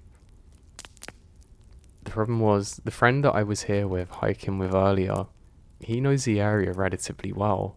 I don't. I really don't. I'm completely out of my depths here. And I kind of know how to make a fire, but I don't want to test that. The only experience I had so far was campfires with marshmallows, but that was with gasoline to get the thing going. Here, I don't have a thing, honestly. That starts to make me get quite worried. My hands are getting horribly cold, so I decide it's time to try and make a fire. The problem is the sweat makes you very cold in places like this. I digress from what I was doing, and I get lost in my own thoughts again. I really have to control myself to try and make a fire. Now, I have my flint and I have some kindling that I can use to make the fire start. So I collect some firewood and give it my best shot. I really tried hard to get this fire going, but nothing. I hit the flint again and again, and I start to get some embers. But then, something falls, it goes out. Oh, why? I touch my face and realise that my face is drenched in sweat now. I must have got so sweaty from trying to start this fire that I didn't realise that it was dripping down my face, about to put out the flame that I so desperately needed. Maybe to extinguish my last hope. But I'm quite a resilient person, and suddenly, like that, the fire starts. I'm in luck. I have to quickly make sure that the fire can keep going, and I do this quickly. It takes a while and I really get a good fire going, and it felt so nice and warm. Now I don't know what I'm doing, I just know that warm is good and that's what I have to do. So now what do I do? It's pretty dark, I'm very cold and I don't feel safe. I go closer to the fire and make it bigger, and I start to slowly kind of pass out from the fatigue of things. That's when something touches me. I don't know what it is, but I think it's an animal, so I just stay there. Then I hear my friend say, "Good job." I say, hey, I knew you were here. Where were you? And silence. No voice replies to my own.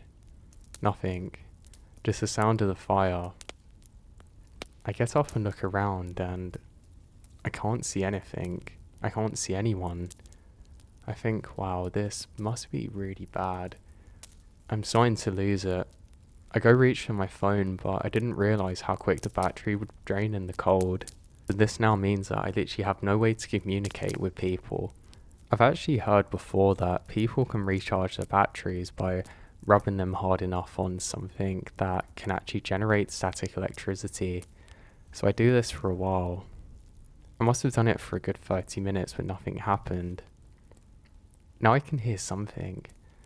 Some kind of screech sound. It's far enough away that I'm not too concerned, but I now hear the wind pick up too, and it's really haunting. I now slip into a more primitive part of my brain, and I know fire is safe. That's all I know. I can't get back. I don't know if I heard my friend or not. I don't know. I just know that I'm not alone, and I can't shake this feeling, but this time it wasn't such a scary feeling. I thought everything was fine. So now, I just put my head down and just lay there. I'm not very comfortable.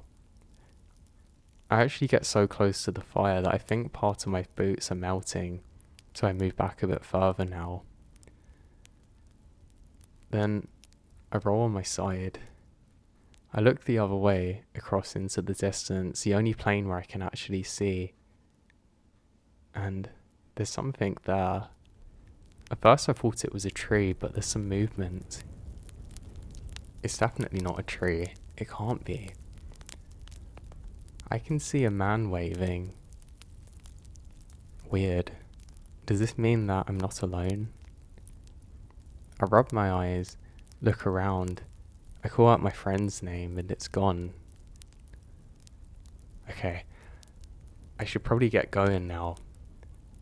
It's starting to become a bit more bright too, so I guess I probably got through the worst of the night. Luckily my fire's not went down too much.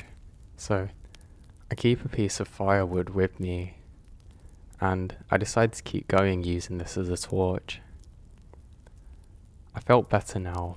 It was drying my face too, which was quite nice from the cold sweats I was getting every so often. I now push a bit further on into the woods. I think I know where I'm going. The hotel's not too far away. My friend's there waiting for me, so I'm not too worried. I just drift into my mind. Who was that person I saw? Was it another lone camper out there in the wilderness? It didn't seem to be my friend though, which was pretty strange, but I was sure I heard him, but it doesn't matter now. I go a bit further as the wind picks up around me. I know this is a dangerous place to get lost in, but I'm pretty sure I've got my bearings now. That's fine. So on we go, further and further. I can hear my belly groan now, and I start to get a stomach pain. I'm not sure if it's something I've eaten which was bad, but I think maybe I've just used so much of my energy. Much of the day, my heart was pounding, and I don't think I've come down to a resting point until now. So I think it was using up all of my energy and made me so hungry. This is a hunger that I've never felt before. The footprints. What I think something following me behind me. It seems to have stopped now and I feel more confident. And this is gradually getting further and further into the back of my mind, which is good. I just miss my friend. But I feel like I just feel different. I don't know how to describe my feelings in this moment. I know that I have a lot further to go though. I'm very surprised that the fire was still going. I thought this thing was going to go out soon, but it didn't. The fire's actually slowly getting through parts of the wood closer and closer to my hand.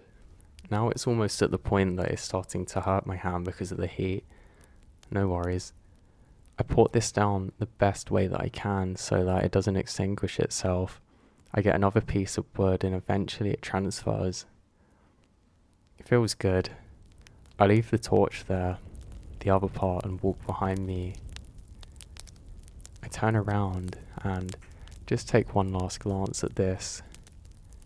As this slowly burns down to an ember and extinguishes itself into the snow, I see for a second a figure there. I can't be sure, but it looked like it was waving once more. This felt almost like a ceremony to me, almost like I was saying goodbye to a dangerous place, leaving somewhere good, and it felt reassuring. Very odd, but now I'm coming closer and closer to where I think should be the end of the forest. So I make my way through a break in the trees, and the hotel should be here, but it's not. Now a new kind of fear sets in, a real panic, a sense of dread which washes over me, which I just can't shake this time. What if this is it?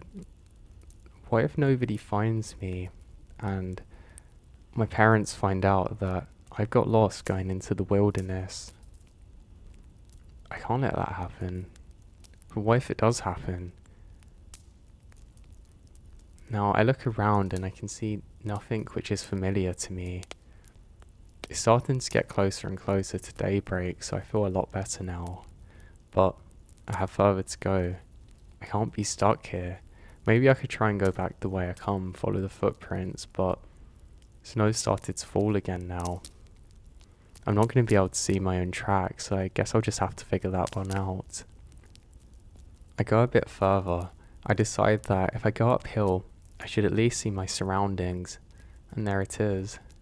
I see lights, a car. Ah, thank God. Civilization. It's quite far away, so I just put my head down and just focus on not falling over. The snow's getting very deep here. I'm very far from any beaten path, so I have to be careful. I don't actually recognize the area ahead of me, but I can see the cars, and that means there has to be people. I can see some lights too. So I continue on, going further and further ahead. I carry my torch with me, but this one's going out a lot quicker than the other one was. It's quite annoying. I don't actually know how to keep it warm. I was going to try and open up my coat to block the wind, but I'm more scared of setting myself on fire, so I decide just to let that slowly dwindle down. I don't put it down though. For some reason, I feel comfort in knowing that this is my source of light, even if it's already gone out. Now further ahead I travel, until eventually I notice something. These aren't just any cars, they're cop cars. Delighted, I know that I can get some help now, so I rush up towards there. I start shouting, "Hey, hey." One of the officers turns around startled and I drop my stick. I realise that from their perspective, somebody's coming out of the woods at them with something in their hands that probably looked like a knife or something, or at least a blunt object which could be a weapon. I probably don't look like I'm in the best of shape either, so I slow down a bit. They say, "Hey, you can't come here." I say, no, I need help, I'm lost, I'm trying to get back to my hotel. He asks for me to give the name of the hotel, and I do, and then he stops me. He says, "Yeah, we've had an incident here." I say, "What do you mean?" So he takes me over to the side and said, "Sorry, I can't let you in here just now." I ask why is that, and he says, "Well, I can't give you too many details right now, but something's happened here." He then asks where I was staying and who I was staying with, and he puts his head down. Suddenly, my heart falls through my feet. You know when you can just sense some bad news is coming before it's been said? Maybe it's the energy in the universe or something along those lines. He puts his arm around me and says, "I'm sorry, I've got some really bad news." Hearing the words that my friend died really is something I can't even talk about now without really getting emotional. I was in shock and dropped to my knees. I say, "What happened? Did he have a heart attack? Was it an accident?" He says, "No, it's worse. We're investigating what happened, but this is very suspicious." Now it turned out that my friend passed away and it wasn't his own doing. That's all I want to say. I lost one of my best friends that day, and I was so far away. I should have just helped him. He got back there early and he was looking for me waiting, but something was waiting for him there too. It shouldn't have been my friend, it should have been me. Now, I'm not saying my friend was there that day with me, but I just I don't know what to think of it. I can't put words to this. It's just sad that my life's never going to be the same, and it never has been since this has happened, and I just hope that my friend's in a better place. I really do just feel like if he was there by my side and we hadn't have got lost earlier, all of this could have been avoided. Honestly, I think that this guilt is going to carry with me for a long time, and I'm so sorry to my friend. The setting is 1940, and my grandpa at the time was a young boy. Now, his parents had lived through the Great Depression, so it wasn't really a big thing to him to have to worry about money. He'd actually spent the majority of his life just being cautious of things. He's one of those who would literally save every penny. I think once you've gone through an experience like that, it really truly never does leave you.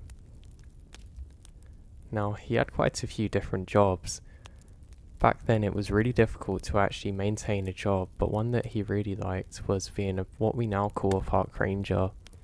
He said he liked the fact that he would have regular jobs and he wouldn't have to worry so much. This is before people become as infatuated with technology too, of course, so people were more in touch with their surroundings, and being out there in the woods wouldn't really matter too much to him.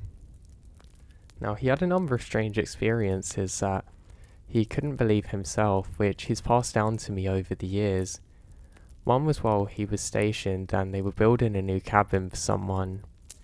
Basically, one of the locals lost their home in a fire and they were building a new one. He said the guy was really nice.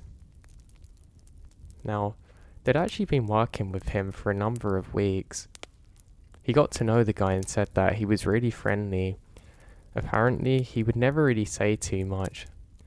My grandfather thought it was because of the fire that he didn't really talk to people so much, and he said he appreciated that his mind was probably in a completely different place to everybody else's. I mean, heck, he lost everything, what can you expect? And this was before insurance was really as common as it is today, and not everybody could afford it back then, so he was definitely struggling. Apparently he had some interesting stories, but he would never really talk to people much about them. So they go about building this thing, and eventually he doesn't take much notice and just talks to his other colleagues. He said it was backbreaking work. Apparently because of where this thing was being built, they had to carry everything by hand, and that could be an exhausting prosper. But every so often, that guy would just show up out of nowhere and offer them help. He really said to him, "No man, you've just got to rest and let us do it." But it didn't happen. He would always come and help them. He said they were pretty close to finishing, and one day it rained really heavily and it was annoying because they didn't have the roof structure completely in place, so there were holes and things leaking down. He said that he was sitting there drinking coffee with that other guy, and again he didn't say anything. He just said that "I've got to go now," and got up and walked out. He said goodbye and to have a nice evening, and just sat about drinking the rest of the coffee. He couldn't figure out where the guy had went though. He obviously didn't have a home as such to go to, so it was pretty hard to track him. Apparently, nobody could actually figure out where this guy was going to. He would just get up without warning and seemingly vanish sometimes. But again, not too much to think here. So that happens for a while, and eventually, my grandpa comes in again for work one day. He comes in and starts to make coffee and realizes that the other guy had left his coffee on the floor from the night before. Now the second he touches the cup, instantly everything looks different. He's no longer standing in a small cabin, but now instead standing in a much larger one. He looks around and he says he was really confused. He thought he'd actually gone to the wrong place and just wasn't really focused on his surroundings enough, because apparently there was a whole house here, and it looked relatively new, but not brand new, kind of like it was inhabited. He said he went around saying hello, going from room to room, trying to figure out if anybody else was there with him, but he wouldn't get a reply. Now apparently he actually found it really spooky that there was some kind of radio playing in the background, but he couldn't figure out what language it was speaking in. It was definitely weird. He had a look and literally explored everywhere but couldn't find a person, and he was now worried that he'd somehow gone into the wrong house and not realised it. You know, this was back in the day, so not everything was really done with planning permission or anything. It was completely normal to have houses like this. I guess people didn't want to pay taxes or something. Then he realises something's odd. There's smoke. It literally seems to have just come out of nowhere, and he can't see the source of the fire, but it made him panic. He then turns around and realizes that part of the structure is completely burning, and the roof is about to collapse. He sprints outside, panicking, not knowing what to do. He then turns around, and he can see what he can only describe as some kind of spaghetti-looking man, completely burned and charred, who raises up towards the window, then falls back down again, disappearing. Apparently, my grandfather then goes to wipe his eyes and look round for help and turns back and the whole place is gone, like it never happened. My grandfather was very God-fearing and he starts praying immediately for protection and starts holding the cross that he was wearing. He gets really spooked out and turns around and sprints back. He then explains to me that apparently he just went home. He said that he couldn't really bear the thought of it all and not knowing what happened or if it was real. Well, eventually he goes back to work the next day, and apparently that's when he says, "Where's the other guy we're building the house for?" The other workers there look at him confused, and he says, the other guy. They ask for his name, and he eventually figures it out, and they say, "No, he died long ago. We're building up the house for his family, not him." And my grandfather was absolutely dumbstruck. He said that he'd known this guy over weeks and they got on pretty well. He then describes exactly what he looks like and he says, "No, he died in the fire. Did you not hear?" My grandfather kind of shudders. He says he can feel ghosts going through him when he tells this story, and he actually looks quite sad. He doesn't know what it could have been. He said it could have all been in his mind, but how could he have possibly described the person so well, having never met him? It was especially odd. There's another story of his which I'd like to share to you all too. This goes while he was doing his ranger work. Now again, this is back in the day, and they would kind of have them doing virtually everything. My grandpa was pretty up for it though, because this is so long ago that you didn't really have job security. And it wasn't long after the war, so you really took whatever you could. Now, he actually had some brothers which went and fought in the war too, but luckily he just avoided it. He had some kind of eye issue and they weren't going to send him out there. He said that on this particular day, he was basically sent to look for some people who had apparently gone missing surveying caves. Now, this isn't something my grandpa had any experience in whatsoever. They said to him, "You ever done this before?" And he said, yeah, I've done all kinds of caving in my time. He was completely lying. Just he was scared to lose the job. He did have a big piece of rope though, and that's what he was planning to use to go and look for people. Now it's pretty well known today that a lot of missing people actually turn out to have got lost exploring caves and whatnot. Maybe they were just looking for shelter or an escape, but again, back then, they weren't so sure about it. My grandpa then bravely decides to investigate. He said that on this particular day, the sun was only slightly up in the air. It was pretty cold and rainy, and my grandpa was looking towards getting out from the rain and just having a bit of a rest. He knew that he couldn't go too far in the cave, but he was going to give it a good chance. What was worse is all he had basically was a candle for light. He's got the lighter too, which he can use as a backup, so he's not too bothered. Yeah, that guy was braver than I was, I'll tell ya. He eventually comes past some train tracks that he's familiar with. He looks both sides for trains and can't see any, so crosses and proceeds. He had an extremely good knowledge of the area, so he wasn't too worried and didn't bother bringing a map. It was pretty hardcore back then, but to them it was just normal, so I guess that you're just getting on with your job. So he continues trekking and ploughing through the forest, but he doesn't seem to be able to locate the cave at first. Apparently it's really annoying him. He doesn't want to be out there in the dark because he doesn't know if he can definitely navigate back like that. I mean, as long as he finds the train tracks, he knows that he'll be fine. He said that he was walking and then eventually become closer to a river which he was very familiar with, and he felt much better now.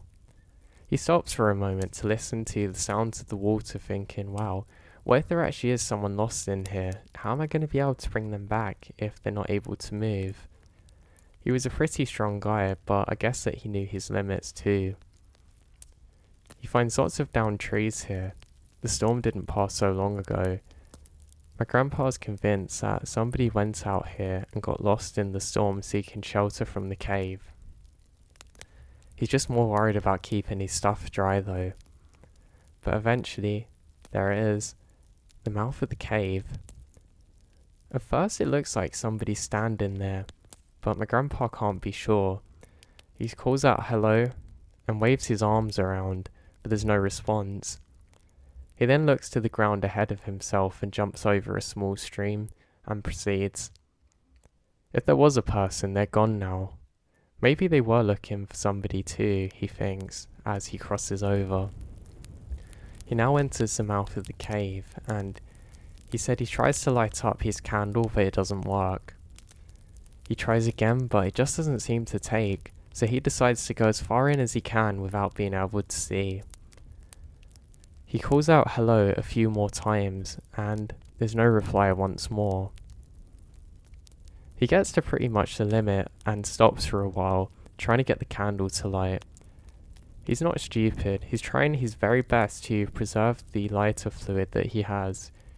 He knows that thing wasn't full, and he wasn't going to get paid to replace another one. It was his own thing. He decides this is as good a spot as ever to tie himself up with the rope. He can just about see daylight behind him, and he's able to finally get the candle to light. As the light comes on, he can hear something scurrying away. Now he's not entirely sure what this is. At first it sounds like it could have been an animal, but it sounds like a pretty large one. I guess they're trying to get out of the rain too and take some shelter, he thinks to himself. He can hear water dripping too. He knows that he hasn't got much time with his candle, but he proceeds anyway. He said his rope was extremely long. He's been carrying it on his shoulder the whole time, and he knows that this is going to be the limit of where he can explore. So he proceeds and keeps calling out hello but doesn't get a reply.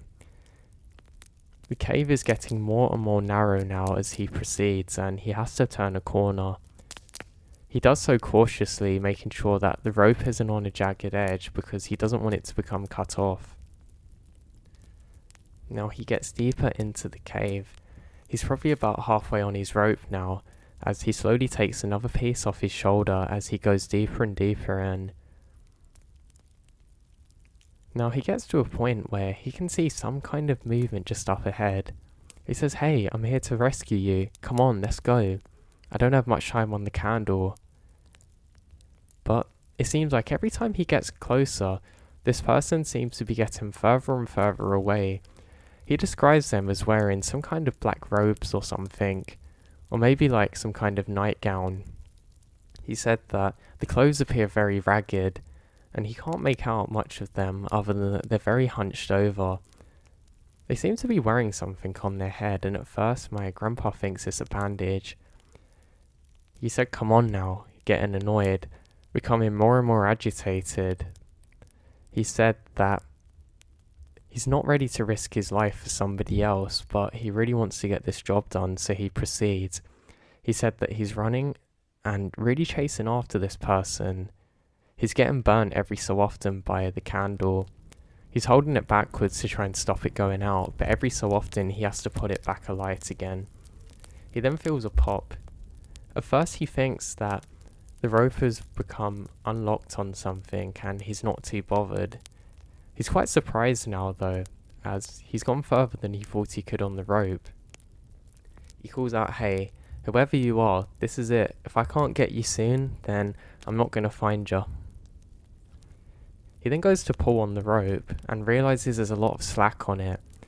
He starts to shoulder it again, trying to figure out how far he's got, when something doesn't make sense.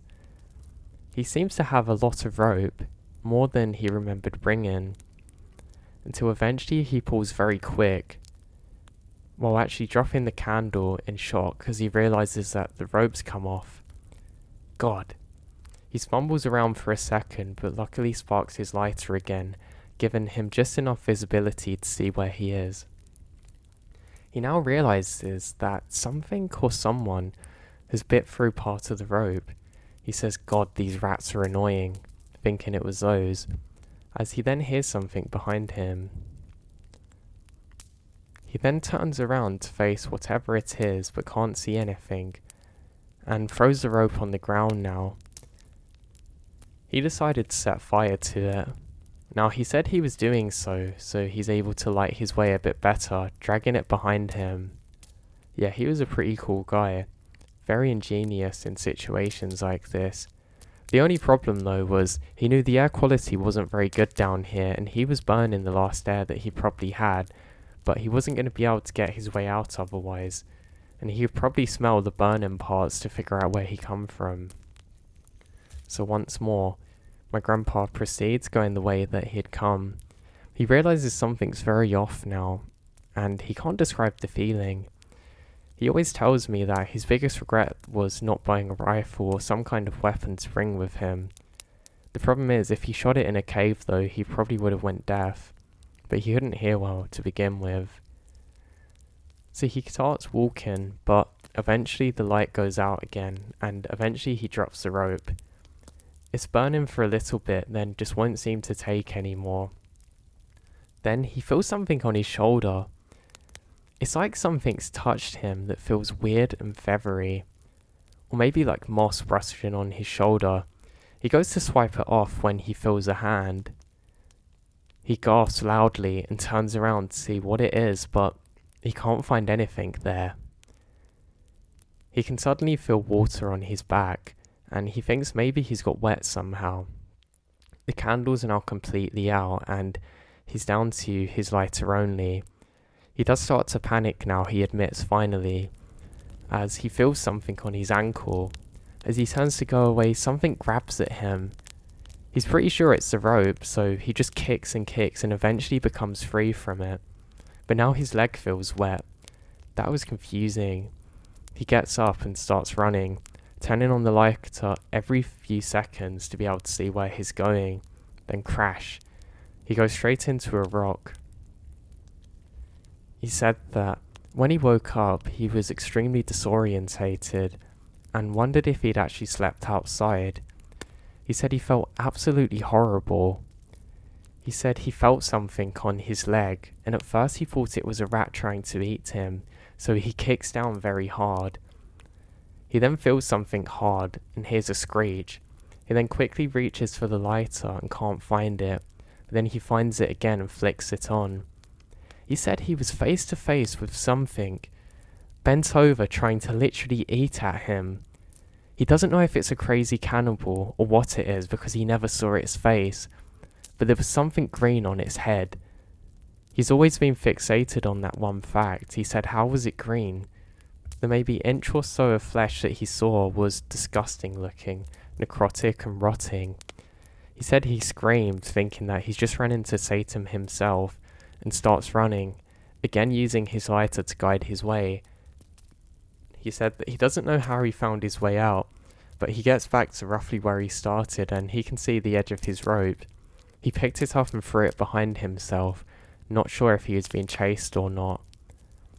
He said that as he got out of the mouth of the cave, it becomes clear that he's bleeding a lot, but he said that there was too much powerful emotions running, so he was able to keep up the pace. As he leaves the mouth of the cave, he hears something. There's some kind of movement behind him, but he doesn't bother to check what it was. He said he somehow got back to the train tracks in about 20 minutes, running through the rain. He was really worried and told me that he knew he's going to have to get maggots to stop an infection. Yeah, this was back in the day, like I said, so medicine wasn't quite so advanced then, and that's something he had been doing for a while, with other kinds of infections that he couldn't seem to treat. He said that he runs and eventually gets back to the other guys, screaming in pain.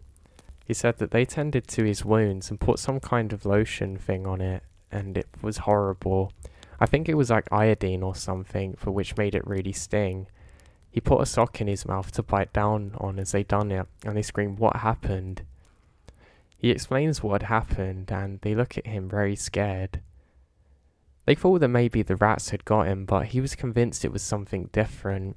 On his shoulder and other parts of his body were deep gouges too, which were clearly caused by some kind of blade or large animal, but it seems more like a tear mark than a clean wound.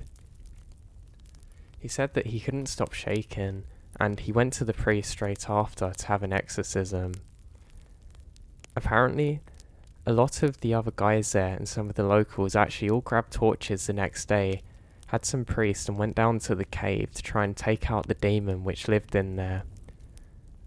Well, they only got to the mouth of the cave, and the priest declared that whatever was in there was gone now.